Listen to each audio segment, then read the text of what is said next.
Humberto Schwab is a Dutch philosopher and physicist specialized in what he calls Socratic Design. As a philosophy teacher in the Netherlands, he led a successful lobby to change the law to enable students to choose philosophy in their final exam at secondary school. After that, he left the Netherlands and he started working in Spain, where he currently lives, and he developed a Socratic method to get people to think together. And there, in this small village in the north of Spain, he welcomes CEOs of big companies, but also art students from all over Europe, and sometimes even celebrities struggling with love. And a lot of these visitors report that Humberto Schwab really changed the way they think.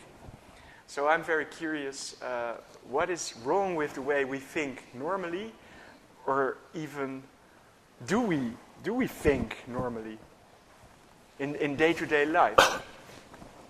Well, that's a very important question, and basically when we think that we think, we mostly do not think. Aha, how come? So that's a very heavy statement, but there are several elements here at work, because we learned from childhood in our educational system, in our at home, the past 300 years, we learned the model that we are rational agents. So everything what happens in your mind is basically your brains, and the brains are capable of thinking. Well, what we discovered, David Bohm is one of the most important scientists who discovered this, is that when you are thinking that you think, you mostly are repeating the same thoughts over and over again. So the English word thought is the past tense of thinking, and that is exactly what you do. So you rehearse thoughts, but you get a very bright feeling, because the thought system is not in itself a rational, independent organ. The thought, the thinking system, is related to our dopamine serotonin neurosystem. So that means it is rewarding. It is when you have repeating the thought, you get a nice dopamine release. So it's very rewarding to repeat the same thoughts over and over again. And of course we have to explain this. Why is that in our system? And like we do always, we try to explain it from the evolutionary approach. Well, it makes sense that for you in the savannah to repeat the thought that the tiger can kill you. So it's very smart to not have every time think again, oh, it's yellow, it's big, it has claw. What is it? So the addictive you have to thought, be quicker than that. Quicker than that. So that is beneficiary for the system, and that's why addictive thoughts have their function. But these functions were very clear in the savannah, in our first stages of humanity. Like you have to get away when it's when something's dangerous, or automatically reacting that way. You have to eat this because it's red. Yeah, exactly. And most of your neuro parts are involved in this, like the amygdala or the reptile brain, some people call this. So these are parts of the brain which are very, very connected to addictive circuits. It can be dopamine and it can be serotonin, which are very different, but maybe we can come back later on that. But we are more bodies than we admit we are. So in our cultural build-up, we have the assumption, and I won't say it's the era of Descartes, although Damasio calls it Descartes' error, but Descartes was quite subtle in many things, but the way it worked out as a philosophical assumption in our culture is that you have a body. But first maybe you have to explain what Descartes even stated. Yes, that's a good point. Descartes stated the sentence, I think therefore I am. So you are your thinking, cogito ergo sum, and that implied that your body was basically a passive organ, a machine. So Which enabled you to think. which enabled to bring the brain from A to B. Ah, But so there is a very strong feeling in people that they have a machine, that is their body, yeah. and their brain is their I. Ah, and the body only transports the brain. That's just your machine to bring you there. And the brain is what it's all about. Yeah, and the control demands the machine. So you can say you are a car, your body is your car, and the one who's steering is your brain. It sounds quite nice. Exactly, and that's what everybody lives in. So if I ask to people, what would you prefer normally as a sentence? Do you have a brain? Do you have a body? Or are you a body? Almost 90% of the people will say, I have a body. And then, of course, this is a very strong example of an assumption, we call this philosophical assumption, which are so deep ingrained in our culture that they are also rooted in our mind system. Aha. And this is also an addictive assumption. So Exactly. if I would say to people, you don't have a body, you are a body, they will produce aggressive substances in their system. No, I don't like it, it's not true, and then they will find arguments to resist this idea that you are a body. But why is that? Because we don't want to have input that changes this addictive stream of thoughts. Yeah, because you have addictive thoughts can be very simple, like you could say like all Arabs are terrorists, can be very addictive. So when you see an Arab, then you think immediately, oh, there goes a terrorist. It gives you some nice dopamine. But there are also assumptions hidden in your neural mind system, which are also very strong addictive, but they brought in by culture, education. So they are so deeply rooted that you build on that other assumption, so you cannot dispense of it, because then the whole building will collapse. And you will not even recognize at first No, that you because have this assumption. Exactly, because they are written, that's a very simple saying, they are written at the back of your head. So if you look to the right, you cannot see them, and the left, you also cannot see them. That sounds a bit scary. It is a bit scary. So that's why it's so important to follow the adagium of Socrates, or at least the oracle of Delphi, Which is? please know yourself. Because if you start knowing yourself, you learn to know the whole stuff, man, the world, and everything in between. But this knowing yourself is completely out of reach if you don't realize that we are not a rational agent, that we just cannot reach this knowledge just by thinking logically. So knowing yourself is coming from an oracle, which means it's a mystical entity, which will say it's far more difficult than just logical knowledge, knowing yourself. It's a deep, painful process. So in the Platonic cave, the myth of the cave, that everybody knows, the most important thing is that first people don't want to get out of the cave because they're addicted to all these shadows they see. So they get them out of the cave, they don't want, and then when they are forced outside, they are forced to look in the sun, and this person will scream like hell. Because he's not used to the light. He cannot see the light, he's not used, so he prefers the dark for the light.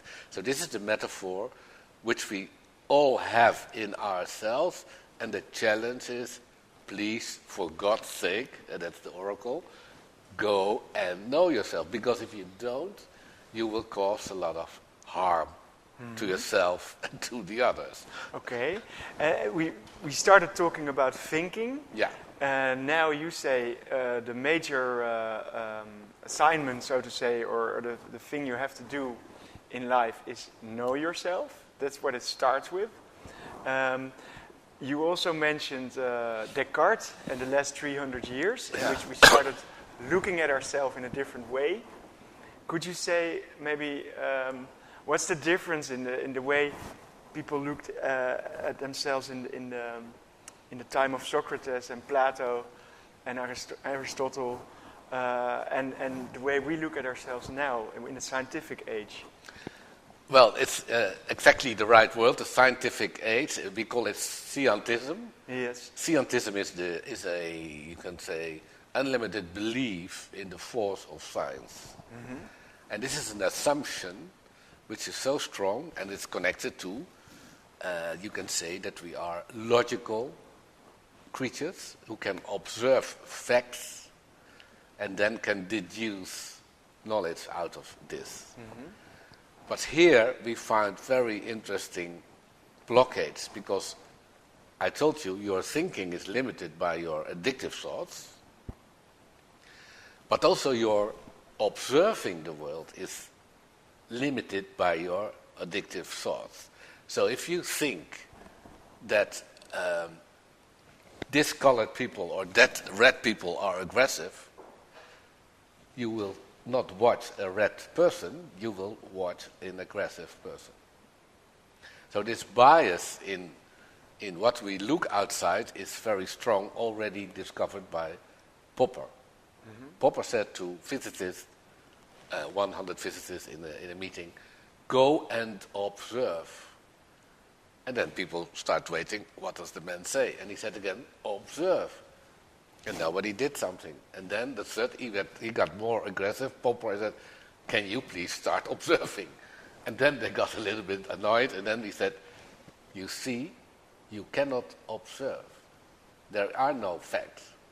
You need a perspective if you want to observe something. And this perspective is often ingrained in addictive assumptions, bias, they call it, or addictive thoughts. But having said this, on the other side, we have the tremendous illusion of an increasement of intelligence in our past 300 years. So people say we are so far more intelligent than ever because we have more of this scientific knowledge. Well, exactly. One of the examples, maybe even in your own plea, you use also this neurological knowledge about the brain and the different types of rewards in the brain. Yeah, but this is a very science as well. This is a very paradoxically very nice example, because the neuroscience discovered, which is completely undermining the assumption of biology and psychology. So that's very interesting. So, and why this is possible? Well, the physics. You can say that physics is built up. We lived in the past 300 years in the physics of the mechanical sciences, Newton, and we have stepped from Newton to a little bit different, complete different approach, which is the quantum physics, and this has led to us a complete new range of observations, and that is already in the physics world a complete blow to the classical way of looking at the world. What we have to do now is to also have that in our culture, in our self-image. So if you ask me what was the difference with Socrates and Plato, first of all... Well, was it more easy to know yourself in that time, maybe? Or more difficult? Well, they had a sort of model of the self, which was very related to the agora, to the community, and it was reflected in their mythology. And the mythology was very rich, a different aspect, so that you knew in common sense, in common talk, what all the complexities was of a human being. He can be aggressive, he can feel love, and then everybody was talking about this in public, about your love or hate problem. But it was not a individual issue that you solve in your loneliness. It goes out in the public discourse. So there is a complete different self model, which is, you can say, part of the whole community. That's one thing. And the other thing is that essential in Plato is the build-up of the human soul of ratio, desire, and will, which is a tripartite, you can say, a very complex system in which the body is part of the soul. What we call body, like desires and that sort of, is part of the complex soul. So they did not have the reduced view of a human rational entity. So that's why we, you can say, are living on several grounds. You can say we're living in a misfit. We live in the misfit due to the scientific approach, in which is the world seen as a mechanical build-up. We think that the world is logical and that we can observe things, and which is a very strong consequence of these philosophical approaches is that we live what John Dewey calls the abstract fallacy. And the abstract fallacy it implies that we value abstract things higher than concrete things. So when a scientist, also in physics, the most important physicist is the one who does theoretical physics. But the concrete, hands-on physics has a lower level. In educational system, kids who have, they say lower IQ, which is a scientific model, and you can criticize it on very different angles, but because it's just one part of it's one intelligence. Part, exactly. One of the 14 intelligence. But a kid with a low IQ, they go immediately to craftsmanship. So this is, but also in our thinking. This is also the way we value this. Exactly. So hence, it used to also be in the 18th, 19th century, touching with your hand was a token of poverty. So don't touch anything. So even the servant has to put the glass almost in my mouth, so I do not touch it. So, but in the arts, in the Renaissance, before this period of, you could say, rational sterility, in the Renaissance, Leonardo da Vinci, Michelangelo, these people say, my hand is painting. So they have a model of embodied mind, which is basically now coming completely at the front.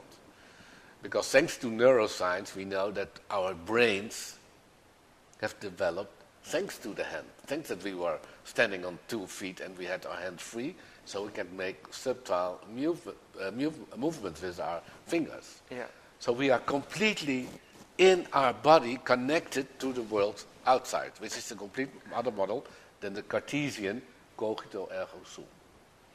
Because there the brain is isolated from the body, and in this new view the brain is incorporated in the body. Yes, and it's not only, it's as you said, not isolated, because our body is continuously connected to what we do outside, to nature, in the brain system, so, but to other human beings and to our buildings.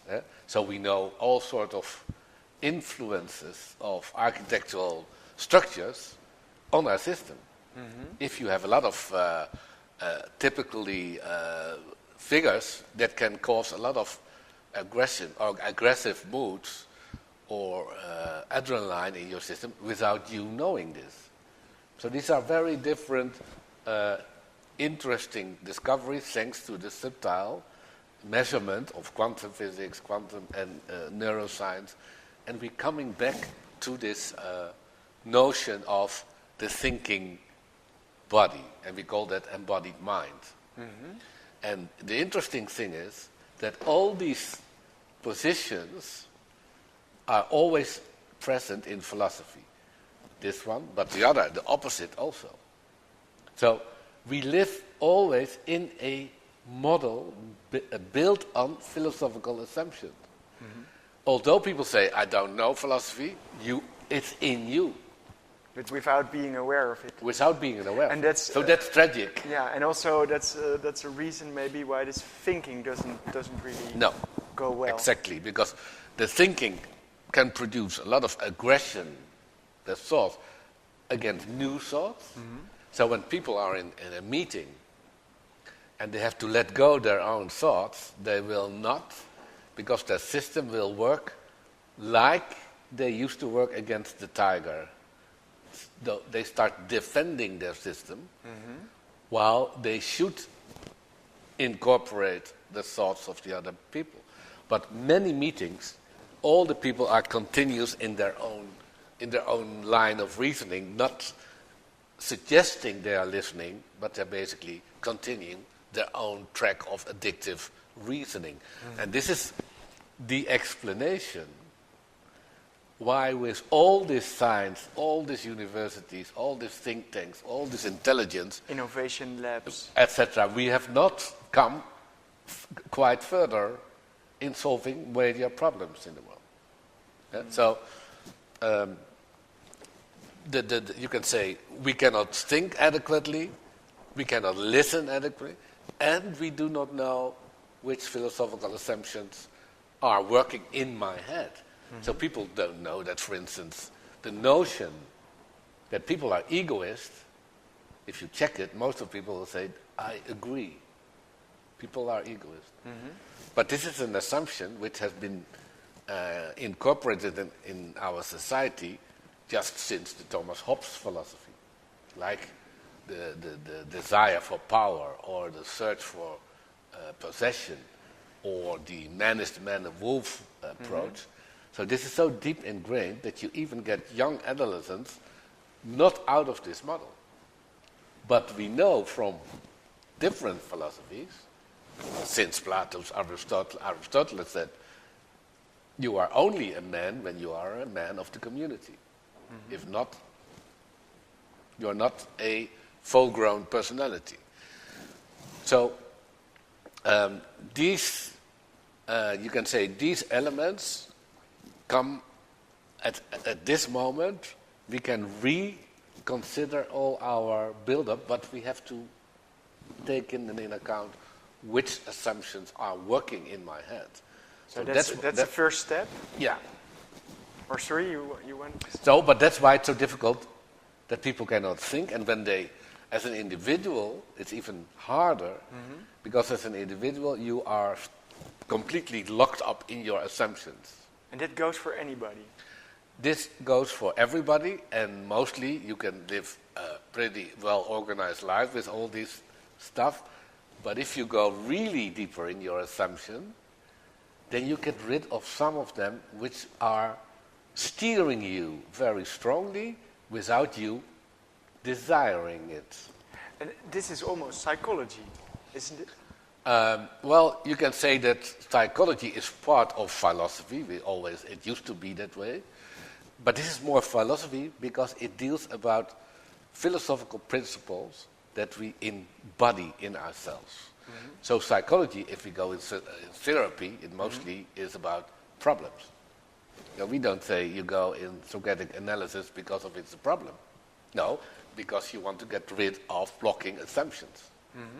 Can you give an example of a person who came to you and had this blocking assumptions without knowing it, and you discovered this together, or somehow? Yeah. How does it? Yeah, you have several assumptions. Well, a very strong one is a very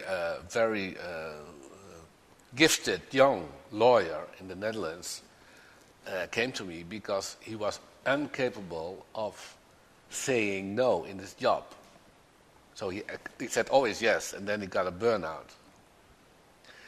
And the mother said, because the mother already was treated, it was already done some Socratic research in herself, that you have to go to Humberto. And then we said, always we start, what is your narrative when you are, since you were, can remember your first steps in the world? That's an assignment you give. Always, and it starts at 4 something. And then people write down, and most of the time, I don't know, I cannot remember anything. And then I forced them to say, imagine where you are, imagine the space, or the school, or the colors. And then step by step, people start writing. And then you can say, okay, here is a black hole. Can you write again about this? And this person discovered after several times and he was completely ignoring that, and Freud had a lot to do, of course, already discovered this with different, you can say, violent traumas that people have, but this person discovered that every day he was bullied by a very strong guy. He said, tomorrow I kill you. And this was so strong that it caused a lot of pain. That's the reaction of the system. And the interesting thing is what Dave and Bohm said, that any thought can be addictive. So also this thought of he's going to kill me is addictive. So also a painful thought can become an addictive thought. Yes. So now you can understand that a lot of people fall in the same trap, also with their partner choice. Mm-hmm. But this boy discovered this, and then he came to the discovery that this was causing I call that always a tower on a root, and this tower was, I'm very nice to everybody. Because that was the only defense to hide this fear of being bullied or expulsed or whatever. Freaked out. Yes, so that became his normal self. Very nice. Because that way I won't be bullied again. That was the unconscious relation. Mm-hmm. But you can say that people have a lot of these towers. So that one tower is I'm a rational agent, which is a cultural one. Mm-hmm. We are all egoists. And a rational agent, you mean, by saying that, you mean I'm a unit, yeah, isolated unit. Yes. This is a very strong one. It's a very strong in our culture, mm-hmm. that people they think, I am my thoughts. That makes it very difficult to let go some thoughts, because then he will lose his identity. Exactly. So he will not give in. You attach your own identity to your thoughts. Wrongly to your thoughts, and these thoughts are, and then you think you are thinking, but you basically are repeating the same addiction. So this is a real tragedy, and I have experienced even academics who are victim of very deep addiction to some approaches, which they keep, and it's their identity and it's their professional career. So, how does this work? This works. Well, you know the academic world. If you go deeper into details and deeper into specialism, you always find your piece of cake where you can be excellent. Mm-hmm. And of course, addiction is not always bad. So some systems, like physics, has the addictive thought that the quantum operator and eigenvalues give some solutions. So we have that as a collective addiction. Mm-hmm. So in that sense, there is always a balance. What are the beneficiary addictions and what are the destructive addictions? But this is in person very strong. But the interesting thing is that people often, with their towers, with their, you can say, their reactions on their heavy experience in childhood, often come to an identity that gives them a lot of possibilities, a lot of success, because you can bully everybody, or you can dominate everybody, etc. Or be nice all the time. Or to be nice to everybody. Well, basically, the tragically up part of it is that you are rehearsing the small child in you.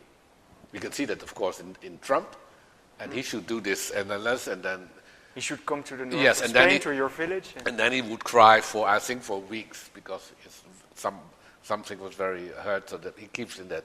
But we all have this. So we all have this part, and it is very liberating to get rid of it. That's on the personal level. So that we do, but there's also, how can we solve this in companies, for instance? Mm-hmm. Because a lot of times people are together in meetings at their work, and they also have to think together, but they don't. They start discussing or arguing. Or in companies you see a beautiful example of this addiction, because people are addicted to the way of thinking as the department of marketing, as the HRM department, etc., strategy department. You can say addicted, but it's also their task. Yeah, but that's to be in marketing. Exactly, but when they come together, they cannot come to incorporate ideas together. So they're not capable of listening. And there has been very profound investigation of do people listen in meetings, and we can you can record it all different positions, and then people made a statement what was decided in the meetings, and it was completely different than the process which was recorded. And when the person was shown this was really what happened, you know what the person said? No. When this was decided, the camera was probably out. So we are very strong in imagination. And even convinced that this couldn't be right. It's very interesting. So here we have to design a way of getting people out of their ego, narcissistic thinking, into part of a collective intelligence. And that's what we do with our Socratic Design methodology, which has elements of the Socratic dialogue in it. And in what ways is that different? Because, there is first, we don't discuss anymore. Second, we don't stick to your ego thoughts. And third, we have a very strong discipline to force you into the listening mode. So, and we do this with kids from 6, ministers of the government of 60, of 90, even professors, we have done this. And you are forced to repeat the thought of another literally, and then already something will change. Because before you can add your own thought or your own idea or your response to the other, you have to repeat exactly what the other said. What the previous person said. And maybe you're not even allowed to give your own view. No, sometimes we just ask you, okay, Marc, can you repeat what he said? And then I want to say something. No, that's not relevant. We go to the next step. So we disconnect completely the ego line from the collective process. And then people at a certain level experience a sort of collective attention. And this collective attention is what we always as human beings have experienced in the past 100,000 years. Except this past ego autonomous I period of the last modernity. So you say in its essence, people are more of part of this, are part of a collective, part of a collective, let's put it like that. And that's more what we are, that's actually what we are, in contrast to what we think we are nowadays. Exactly. Because nowadays we look at ourselves as autonomous isolated cells. Yeah. Yes. And this collective attention, how does this, if you have collective attention and you have the assignment of knowing yourself, isn't there some sort of contrast in that? Yeah, if that's a I'm very only good. In the collective, who am I? Yeah, you can. In the first, I would say, in the collective process, you will learn more about yourself than staying in your standalone apartment.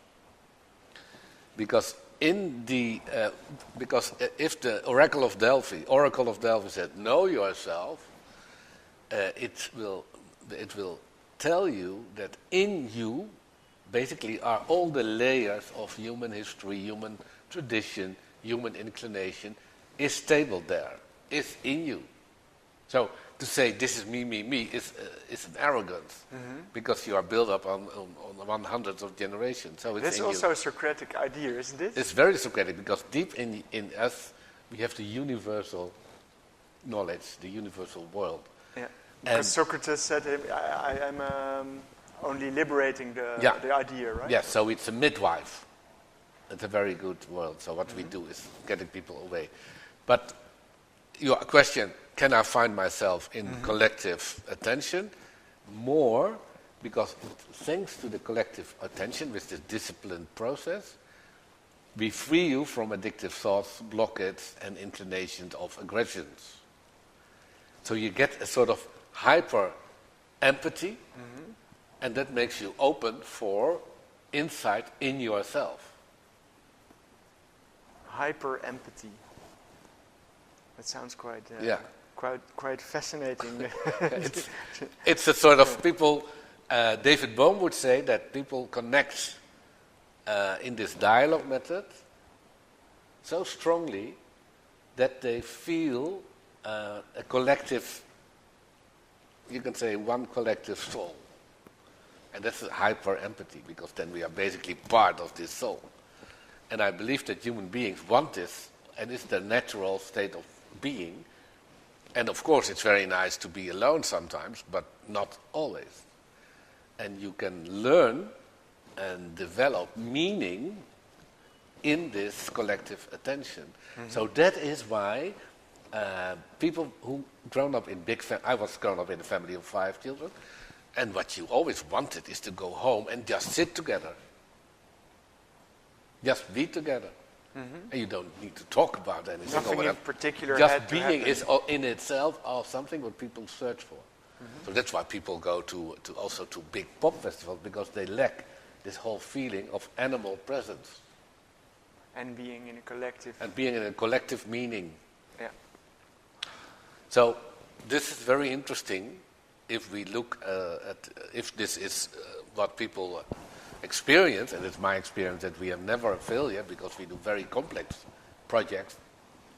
Also, companies who are in conflict come to Spain, and afterwards they go together with a new plan, and they never talk anymore about this conflict, because these conflicts were also consequences of addictive fragments of this department, this procedure, or this ego. So that's what you start looking at. Like, what are those assumptions that block us, that keep us from really working together or having one goal?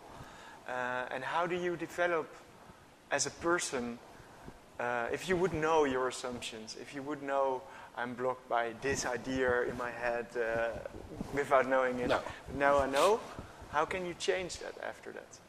Well, how you can change that is, first of all, you have to be attentive on how you are thinking. So, for instance, if you have a partner, sometimes you have fixed reactions about your partner. All the time. And you say, oh, there she goes again. Or now she's going to say. And at that moment, you can think, do I want to think this? By asking you the question, do I want to think this, you go to a higher level and you come in a creative space. But you can also have this in feelings. You know that people say, I feel this, and it implies that this must be true because I feel this. Well, this is a lot of BS. We conceive our feelings as holy. As a holy, but... Just like our thoughts. Yeah, exactly. But the feelings and the thoughts is the same nervous system. There's no difference. So this is a big lie. Yeah. So when you feel, again, when you feel aggressive by this thought, by that person, that is because you always will feel aggressive by that sort of behavior.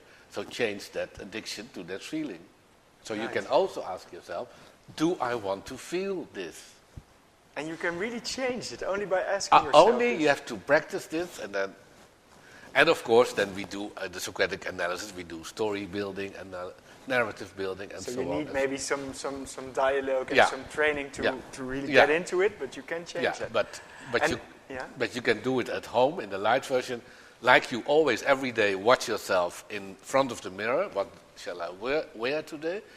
You can also the whole day ask yourself, do I want to think this? And if the answer is no, just don't do it and change it. It will open a whole new space. Like we are at the top of the building here, that is the space where you come then. And then also you can see, there comes that sort of person, I react aggressive in that, but I don't want to do it, and I now understand myself that my whole life I was steered by the aggression against that sort of person, which is nonsense. So the problem is, and it's a very huge problem, is that most people, if you ask them, why do you always shout in company, or why do you always want to be the one to have the floor, etc.? Then people will say, because I'm that. That's who I am. Yeah, exactly. Yeah. And I say that's exactly not what you are. It's only It's the defense. the thing you're locked in. Yeah, and then it prevents you from enjoying, because I have, of course, to tell what is the good thing, enjoying the life without these fear towers, without this addictive. But there's a lot of losing your addiction is to do with fear. Mm-hmm. So without fear, just be. And this is the subject of a lot of philosophers, so we don't go into that, but you can say that Dewey and Heidegger focus. People stop this stupid abstraction and start just experience where you are. Mm-hmm. But it is so strong so that people stick to this thinking, stick to this abstract fallacy that I call that fatal abstraction. Fatal abstraction. People are in fatal abstraction. What's that? So they love to be in abstract things instead of concrete things. Mm-hmm. They love to go into far away from the concrete experience. Exactly. Theories. Like you said, the theoretical domain is always the highest. Exactly. Has always the highest value in our society. And there is this. If you understand my approach of thought addiction, then you can see that it is a fatal abstraction, mm-hmm. because it keeps you into this, locked into this seduction. And it also puts you on a distance from your own experience, maybe. Well, this is a very important remark.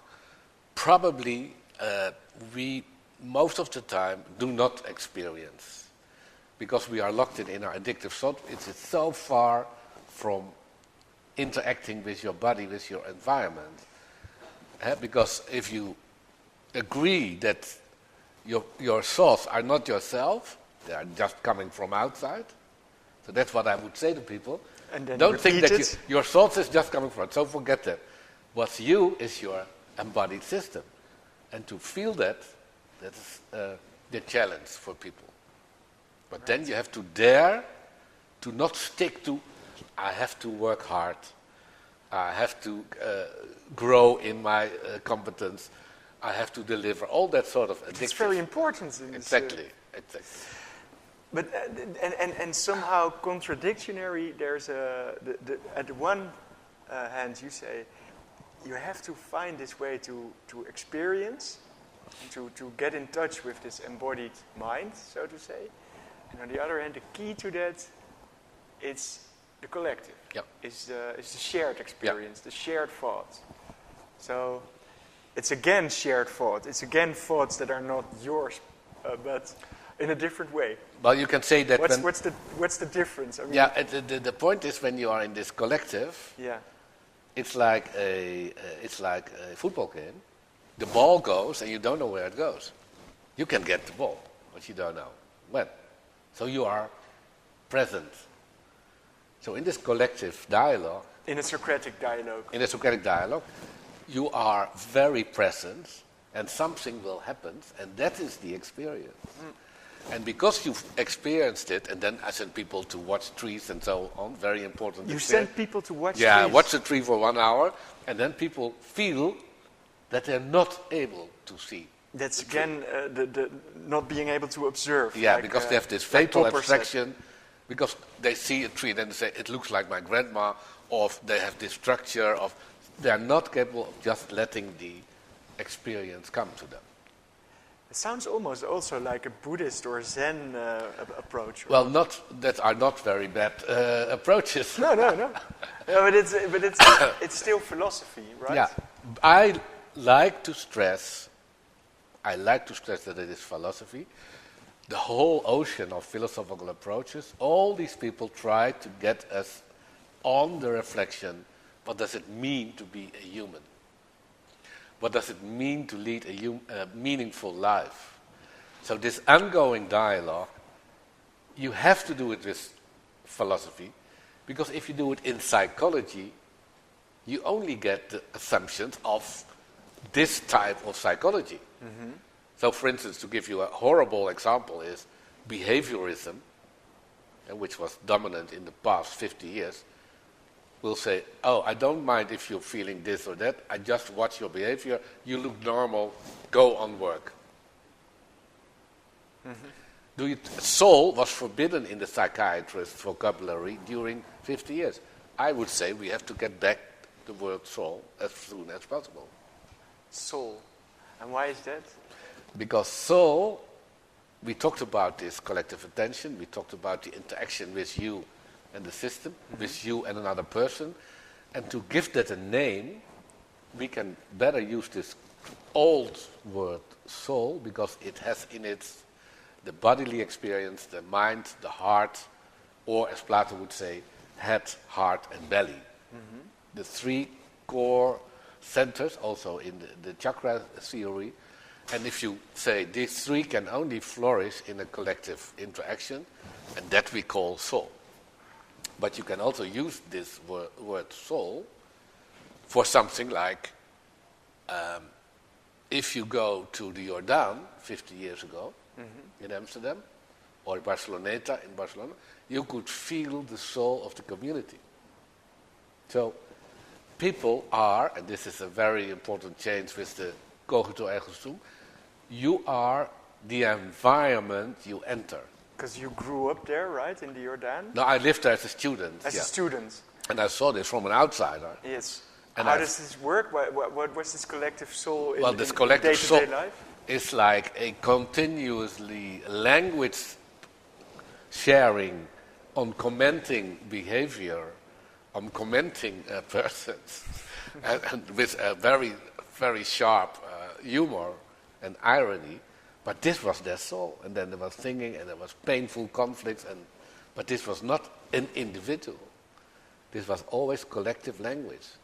And some of them were on the tram in Amsterdam, and then they were in other districts, and then they were making these Jordanese jokes in the tram. But it was from this collective. And you see these collectives grow in Spain, where I live now. It's a huge difference. The people are not very interested in ego development. They go completely in this collective festivities, collective environment, collective happenings, and that you see them blossoming in experiencing themselves. Right. So you can see that all over the world, and the experiment of the standalone is basically a result of the behavior, the logical, analytical, standalone philosophy that we are autonomous atoms.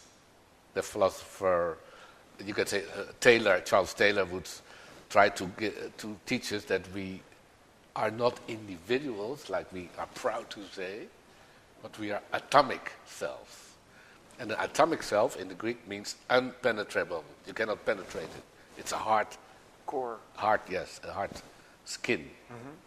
So this is a very interesting, and with this analysis, you can change a lot, but also this is one of the roots of our methodology, to get people back into strong collective awareness and strong self-knowledge.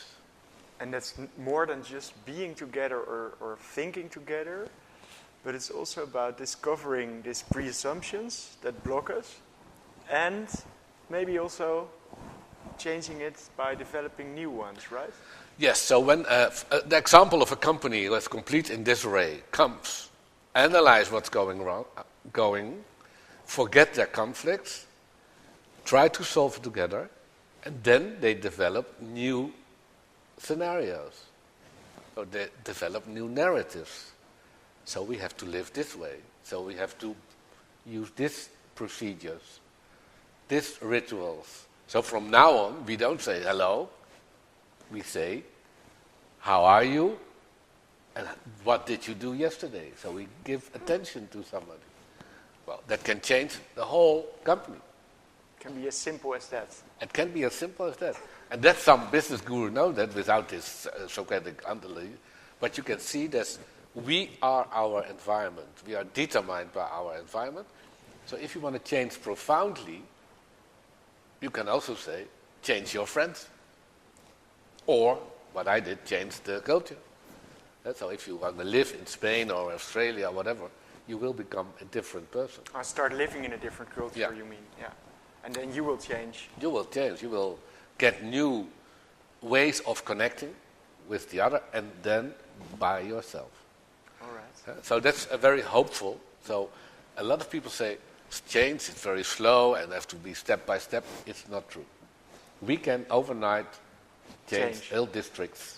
So also if we, as a conclusion, we started with the question, why is it so hard to think? And why does this go wrong all the time, in your view? And maybe if people now want to start tomorrow, make a start at least with this new way of thinking.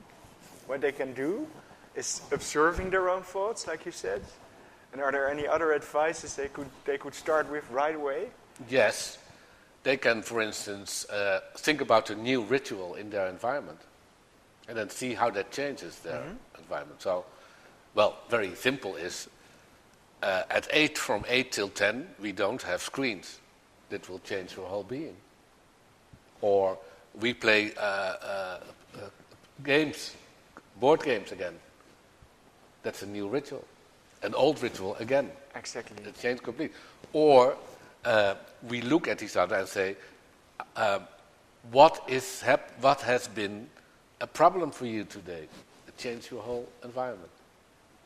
Or you ask, which is also very funny, so I do that with a big audience, and then I say, everybody has to say to each other, how wonderful that you exist.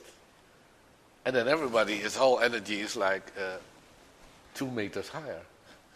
That's crazy. So we call that key habits, and you can do it. So leave behind these fixed, addictive towers, and that is also with this, these carcasses of organizations and schools, and it's horrible. Innovation labs. All that. Go really for the deep know thyself in togetherness, and you will come into very, very nice wild places. Thanks a lot for this conversation. Thank you.